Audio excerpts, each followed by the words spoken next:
Hello, welcome back to English language simplified. आप सभी का स्वागत है। आज हम सीखेंगे कुछ डेली यूज होने वाले इडियम्स जिन्हें हम मुहावरे भी कहते हैं। इनको हम अच्छी तरह से पढ़ेंगे और इनके बारे में हम इनके मीनिंग सीखेंगे। जैसे कि पहला है keep abreast of something of one's own accord, on account of something, add fuel to the flames, add insult to injury, under the edges of something, somebody, I'm afraid that, arm in arm, be up in arms about something, as and when। ये सारे जरूरी idioms हैं और इनके बारे में हमें धीरे धीरे सीखना होगा। पहला है कीप अब्रेस्ट ऑफ समथिंग, किसी की पूरी जानकारी रखना या उसके बारे में अच्छी पूरी इंफॉर्मेशन रखना। Stay updated. For example, she reads the newspaper daily to keep abreast of current affairs. She reads the newspaper daily to keep abreast of current affairs. Keep abreast of something बहुत common है और इसके examples आप जितना पढ़ेंगे उतना अच्छा रहेगा। It is important to keep abreast of new technologies in this field. इस क्षेत्र में नई तकनीकी से अवगत रहना महत्वपूर्ण है। तो हमारा पहला हुआ, इसको आप अपने इडियम्स में इस इडियम को सेंटेंस बनाकर आप यूज कर सकते हैं। जैसे आप किसके बारे में अपडेटेड रहना चाहते हैं उसके बारे में आप इसको यूज कर सकते हैं। सेकंड है of one's own accord. Of one's own accord, ये जो वंस है ये एपोस्ट्रोफी एस है, इसका अर्थ है किसी का, किसी के। ओन मतलब खुद का, अकॉर्ड मतलब अनुसार, स्वेच्छा से, voluntarily. He apologised of his own accord, उसने अपनी मर्जी से माफी मांगी। He apologized of his own accord, उसने अपनी मर्जी से माफी मांगी। She joined the charity work of her own accord, उसने अपनी इच्छा से चैरिटी के काम में शामिल हुई। On account of something, Hindi इसका अर्थ हुआ के कारण, हम जनरली बिकॉज ऑफ कह देते हैं, तो अगर आप बिकॉज ऑफ के साथ इसको याद कर सके दैट्स वेरी गुड। हम इसको फॉर्मल राइटिंग में बहुत यूज करते हैं। The match was cancelled on account of rain, बारिश के कारण मैच रद्द हो गया। She could not attend the meeting on account of illness. वह बीमारी के कारण बैठक में शामिल नहीं हो सकी। She could not attend the meeting on account of something. On account of के कारण से, because of भी कह सकते हैं हम लोग। नेक्स्ट है हमारा add fuel to the flames. Comment section में लिखिए अगर आपको इसका मीनिंग पता है तो। ओके, आग में घी डालना, इसका अर्थ है आग में घी डालना।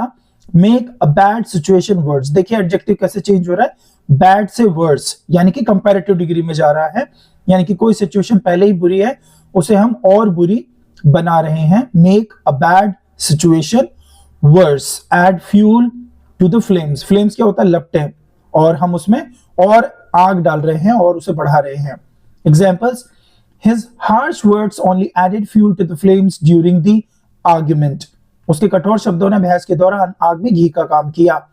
The manager's criticism added fuel to the flames of the already tense team. Manager की आलोचना ने पहले से तनावग्रस्त टीम में और तनाव बढ़ा दिया। नेक्स्ट है हमारा add insult to injury. ये भी आपका add fuel to the flames से मिलता जुलता है, दोनों ही नेगेटिव काम कर रहे हैं। चोट पर नमक छिड़कना, make a bad situation even worse. Make a bad situation even worse. Examples, losing the game was bad enough, but being mocked added insult to injury. खेल तो हार ही चुके थे, खेल हारना ही काफी बुरा था, लेकिन मजाक उड़ाना चोट पर नमक छिड़कने जैसा था। Losing the game was bad enough, but being mocked added insult to injury. So this is making a bad situation even worse. When she was fined for being late, it added insult to injury. जब उसे देर से आने पर जुर्माना लगाया गया तो उसे और भी बुरा लगा। ऑलरेडी वो लेट थी और उस पर जुर्माना और लग गया। नेक्स्ट हमारा under the aegis of something और somebody, किसी के संरक्षण में। अंडर द प्रोटेक्शन और सपोर्ट ऑफ समथिंग, ये बहुत यूज होता है, लीगल डॉक्यूमेंट्स में भी बहुत यूज होता है। The event was organised under the aegis of the local council, यह कार्यक्रम स्थानीय परिषद के संरक्षण में आयोजित किया गया। The research project is under the aegis of a reputed university. The research project is under the aegis of a reputed university, यह शोध परियोजना एक प्रतिष्ठित विश्वविद्यालय के संरक्षण में है। आई एम अफ्रेड दैट, इसके दो मीनिंग होते हैं, मुझे डर है कि, और एक मीनिंग और होता है जब हम बिना किसी रीजन से हम कहते हैं आई एम सॉरी या आई रिग्रेट टू से। तो यहाँ टाइपिंग में थोड़ी सी गलती हुई है, उसके लिए क्षमा चाहेंगे।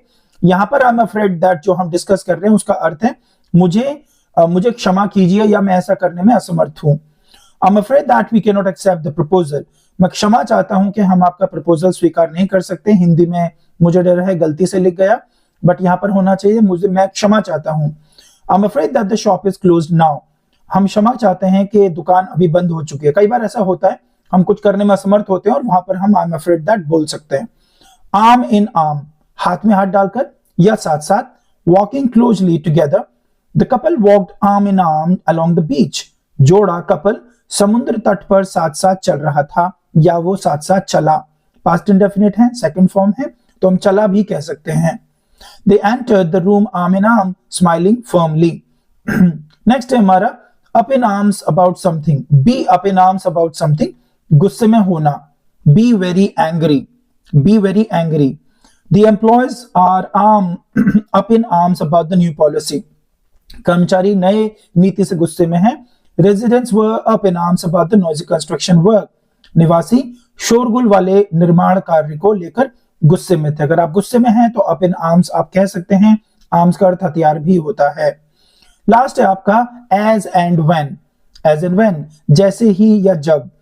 At the time something happens, we'll finalize the details as and when we get approval.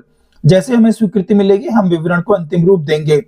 He will join the project as and when needed. जैसे आवश्यकता होगी वह परियोजना में शामिल होगा। He will join the project as and when needed. जैसे आवश्यकता होगी वह परियोजना में शामिल होगा। तो ये सारे इडियम्स बहुत जरूरी हैं, बहुत कॉमन हैं। आप इन जब इडियम्स को बार बार लिखेंगे, सुनेंगे, पढ़ेंगे तो आपका इनके साथ जो एक कनेक्शन है, जो एक आपका जो कॉन्फिडेंस बिल्ड होना चाहिए वो धीरे धीरे आपका होता रहेगा। Keep learning.